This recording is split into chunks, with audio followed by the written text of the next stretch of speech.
Hi. Welcome to Hot Goss. Welcome.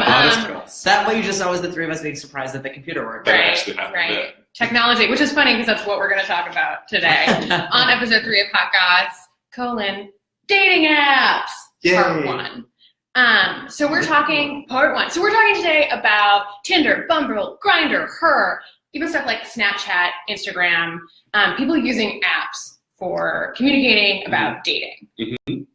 And so why are we talking about this? We're in a digital age, y'all. Okay, Grandpa.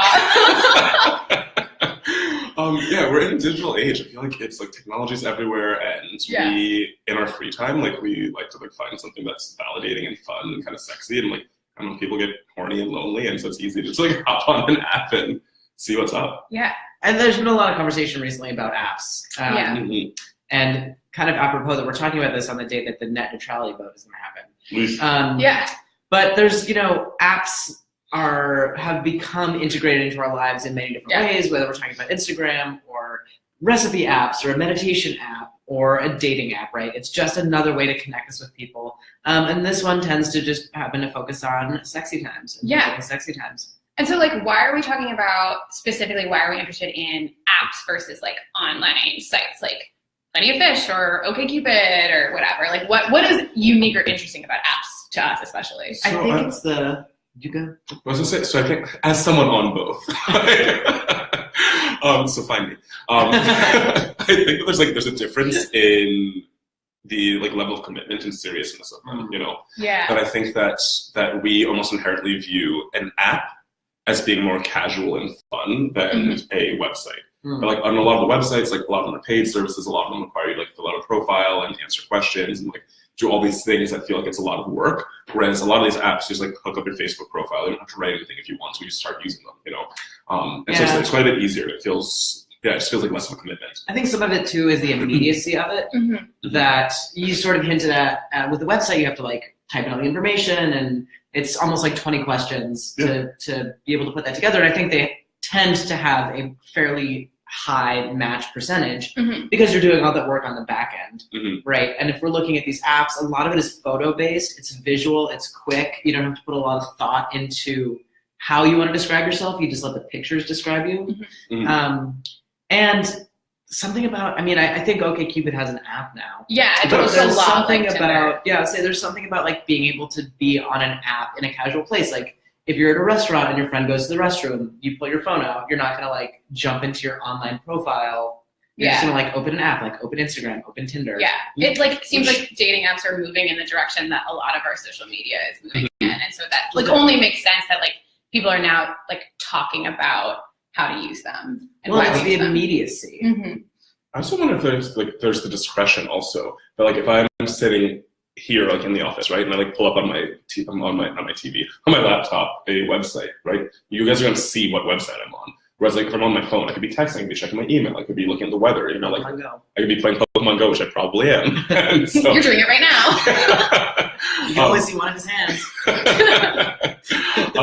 And so I think that there's a little bit more discretion in it. But you get to do it in a way that no one has to know what you're doing, Yeah, and I would say it's a particularly there's a lot of research about online dating, and I was doing a little reading, over 80% of people either have online dated or know someone who has, but that's including all online platforms. I'm surprised it's only 80. Yeah. Honestly. I don't think people are all with any survey, but I think especially something like this, I doubt people are honest all the time. Right. It's there's so many times that you on someone's profile see I'll lie to our moms about how we met, Right, even in as someone that's been in a long-term relationship with someone that I met on a website, it was still that interaction when someone asked how we met, that weird pause, and I'm it's really hard to make me feel shame about anything. And even I was oh wait, do I say it's from OkCupid? So it's something that I'm feeling the apps people are particularly hush about, and so are we trying to kind of break through that? Is there something we can change about how people talk about using the apps or why they use them? You sort of hinted at this about paying for websites and the seriousness that tends to go along with that. And preach. Thank you, Michael, for your comments. Yeah, I think Here, you finish your thought, and then we'll respond to that. With the website, it tends to be like you're going to fill out 20 questions, and you're looking for someone you can have a connection with. Mm-hmm. We tend to use apps for this immediate. I'm in a town. I want to hook up with someone, or I want to meet someone to go out for a drink. You're not necessarily looking in these apps. Or in the apps, the way that we might look for on a website where you're like looking for a partner, you might just be looking for a partner right now.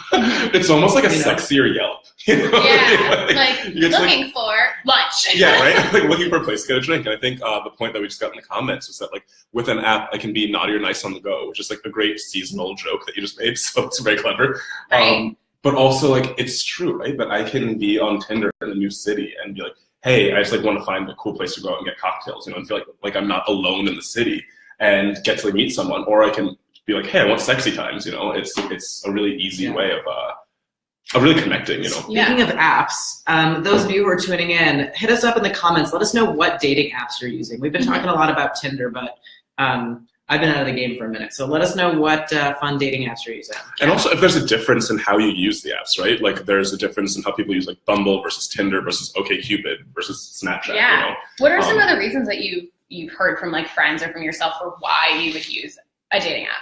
I think Michael actually makes a really interesting point in his comment is that one of the things that are kind of fun about one night stands is that you get to be, or short relationships, whether you're having sexy times or not, is that you get to be the best version of yourself, right? On a first date with someone, you're not going to be like, here are all the ways I'm broken. Let's talk about my issues with my parents. You're going to be like, I'm fun. This is what I do for work. Let me tell you these cool things that I'm up to. You get to kind of paint this picture of yourself because it's implied that it's going to be a little bit more temporary. And that can be a really nice escape, right? It's nice to be able to kind of boost our ego a little bit and think of all the ways that we're great.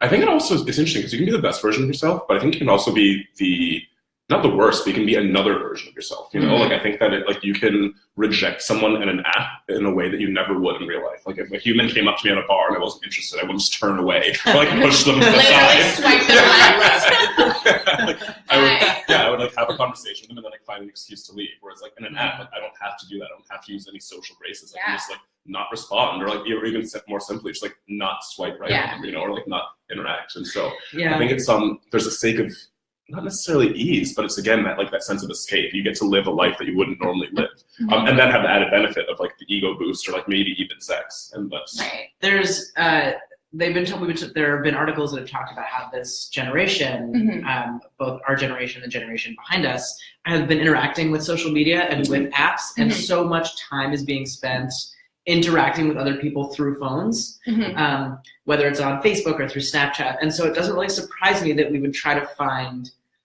sexual, emotional partners also through an app, because that's how we've been conditioned to communicate, or how, the generation behind us has been conditioned to communicate. Well, and what I think is really interesting is I've been reading a little bit about like some of the research about why people use apps, and like over 70%. We're gonna get to it. We're gonna get to it. We're gonna get to it. No, that's an awesome segue. We'll get to it. Like over 70% of users, according to this one study, don't even actually ever meet up with the people. Like they'll use the app, they'll swipe, they'll like text people, but they'll never actually put like a foot out the door and go meet somebody.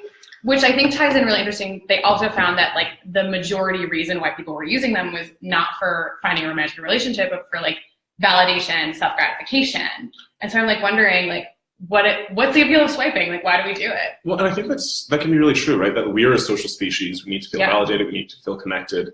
And I think that like I, as a particularly like affiliative human, when I'm in like somewhere like the tri-state area, I feel like I like definitely use Tinder, and it's like fun. It's that ego boost to see that I'm getting matches.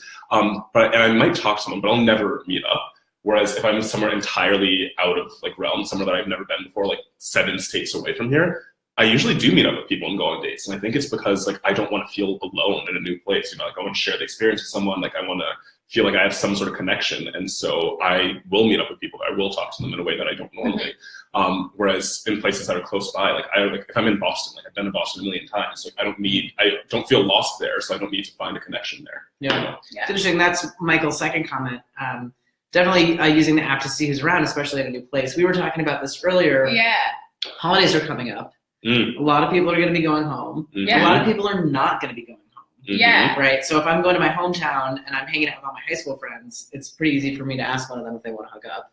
You know what I mean? Like, you know these people, but if you're in a different town, or if you're hanging out with your high school friends and you want to maybe hook up with someone who's not one of your high school friends, right? Apps are a great way. Dating apps are a great way to meet people, even when you're home for the holidays, or if you're at someone else's home for the holidays. It's interesting because I would almost say that, like, if you are home for the holidays with a bunch of your high school friends, there's like high school hookup you always wanted, a dating app can help facilitate that, right? I've totally experienced that. Yeah, exactly. Like, if you never had that conversation before, and then like you like see each other, you like swipe right, and you can play it off as like a joke, like, oh, ha ha ha, or you can be like, oh, hey, like, are you down? It's been a minute since I've been on Tinder, but are you supposed to swipe people you know and then like send them a cheeky message? Do whatever you want to do. What's the Sometimes I feel like I would swipe people I knew would swipe me back.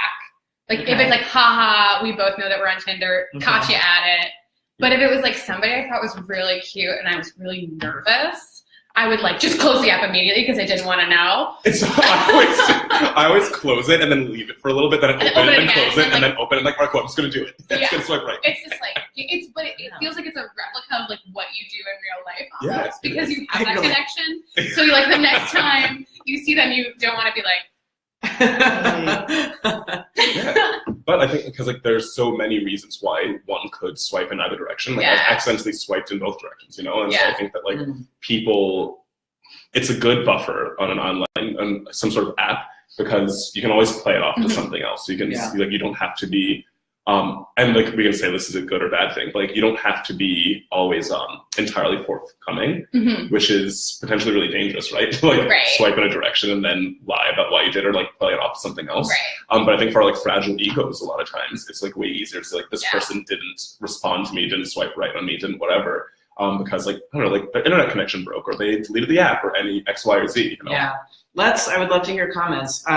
This is how I type. Let's hear from viewers what you use dating apps for. Yeah.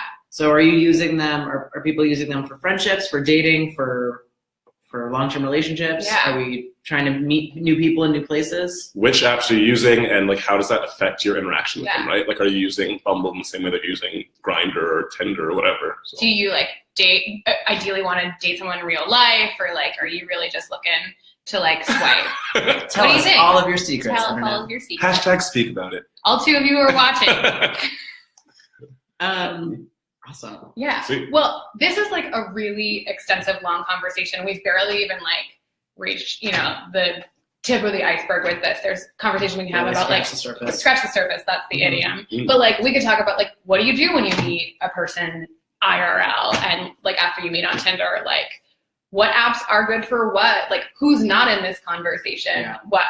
Who does Tinder not work for? Like, how can you do it in a healthy way? There's so many other things we could talk about. So we're gonna actually split this conversation up into like a 3-part series where we dive a little deeper into some more of those meaty, juicy, more complicated questions about dating apps beyond just like, why do you use them and what are they for? So definitely tune in next month for dating apps part 2 in Hot Goss. And if you're just tuning in now, leave comments below and we'll try to get some responses to those, and we'll put some more information on our blog, speakaboutitonline.com/blog. Any other final thoughts that you folks I was going to have? say, just to wrap up this first episode, if you're using these dating apps, as with Speak About It, always be kind, be honest, communicate with people, you know what I mean? We're reading all these horrible trends about like, what did you just said? Breadcrumbing. Breadcrumbing, Yeah. Which we'll talk about later. We'll get there. But be kind, be upfront. If you're on the app to date, tell the person that you're on the app to date. Yeah, or if you're just there to make friends, like it's hard enough to get rejected in person.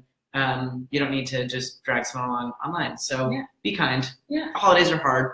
Be nice to each other. Yeah. Any thoughts from you, Rhonda, before? All right. Well, we'll see you folks on the apps maybe. Bye. Bye. I'll see you soon. Oh no. Here's the awkward part. Bye. No, You're already on it. You were on the button. There you go.